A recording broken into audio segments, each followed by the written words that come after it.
দুইটা mutual fund আমরা এখানে সিলেক্ট করেছি। এখানে দেখা যাচ্ছে আমরা যদি 2019 সাল থেকে গ্রামীণ স্কিম 2-তে ইনভেস্ট করতাম তাহলে আমরা প্রতি মাসে 15,000 টাকা করে ইনভেস্ট করতাম এবং 12 মাসে 1,80,000 টাকা হতো আমাদের। সেটা আমরা ইনভেস্ট করতাম হলো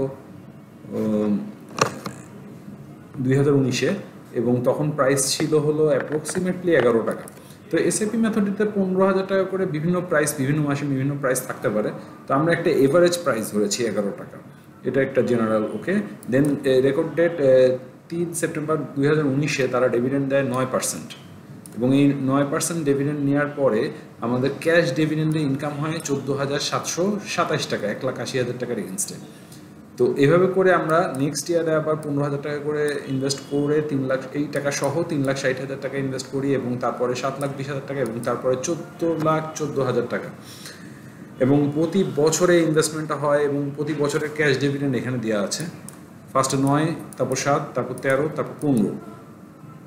রেকর্ড ডেটগুলো দেওয়া আছে, শেয়ার প্রাইসগুলো দেওয়া আছে, মানে আমরা একটা গ্রাফ থেকে এভারেজ শেয়ার প্রাইসটা নিয়ে নিচ্ছি।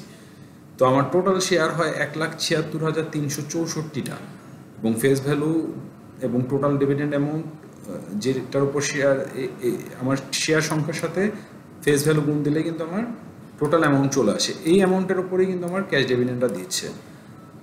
হোপ আপনারা বুঝতে পারছেন, নাহলে আমি আরেকবার বলি। দেখুন, আমার 14,40,000 টাকা এখানে ইনভেস্টমেন্ট, যেই শেয়ারগুলো আমি 16 টাকা করে কিনেছি। তো এই দুটাকে ভাগ দিলে আমার শেয়ার সংখ্যা আসে 90,000। ঠিক আছে, এই 90,000কে আবার ফেস ভ্যালুতে গুণ দিয়ে আমি 9 লাখ টাকার উপর ডিভিডেন্ড পাবো হলো 15%।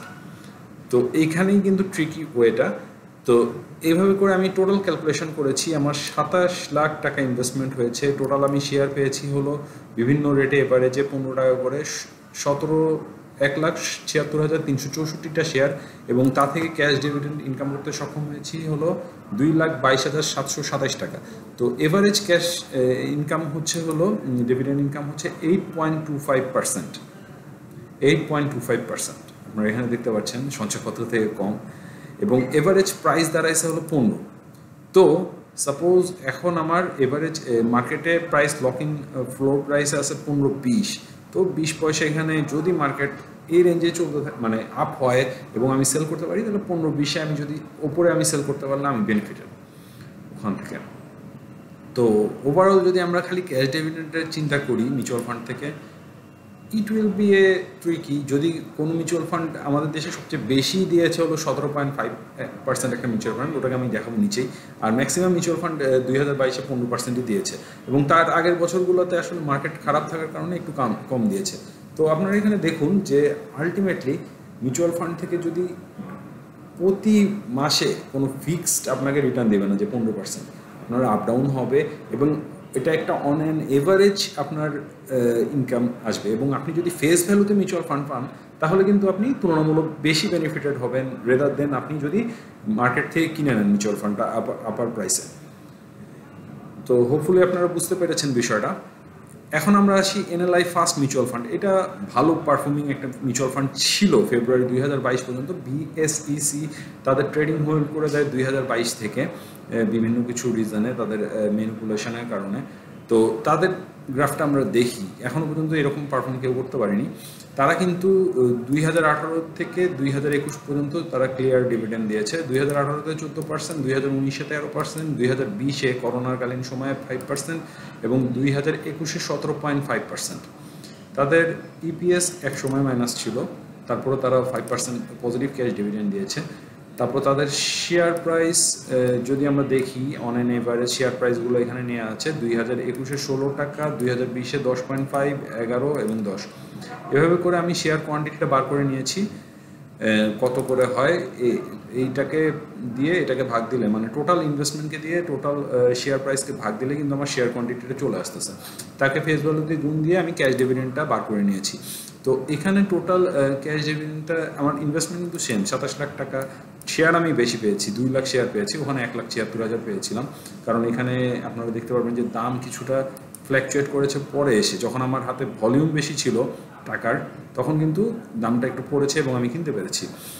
তো টোটাল এখানে দেখুন তাদের ক্যাশ ডিভিডেন্ড এসে হলো 9.61%, which is far 1% better, 1.4% better than গ্রামীণ স্কিম 2 এবং তাদের এভারেজ প্রাইস হলো 13 টাকা এসেছে। তো কারেন্টলি তাদের প্রাইস লাস্ট যখন তাদের ট্রেড বন্ধ হয় তখন প্রাইস ছিল হলো 14.40, তাহলে 1.4 তার প্রাইসটা হায়ার থাকতেছে।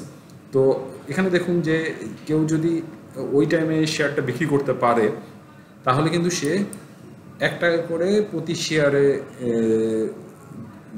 ইনকাম করতে সক্ষম হয়েছে, তার মানে প্রায় 2 লাখ টাকার মতো এখানে, আর এখানে 2,59,000, তার মানে তার 9%টা কিন্তু 18%-এর মতো অন অ্যান এভারেজ তার ইনকাম হওয়ার সম্ভাবনা ছিল। এবং অনেকে করেও ফেলেছে যারা এই ফান্ডের ক্লোজার, যারা এমপ্লয়ি ছিল হয়তো, তারা তাদের ইনভেস্টমেন্টগুলোকে 18% গেইন করাতে সক্ষম হয়েছে। বাট আফটার অল যখন বিএসসি বন্ধ করে দেয় তারপরে তাদের ট্রেডটা হোল্ড থাকে। তো আপনারা হোপফুলি বুঝতে পেরেছেন আমি কিভাবে ক্যালকুলেশনটা করেছি। কারো যদি এই ক্যালকুলেশন ফাইল দরকার হয় অবশ্যই আমার চ্যানেলে সাবস্ক্রাইব করবেন এবং আমার কাছ থেকে এই ফাইলটা নিয়ে নেবেন। Thank you all.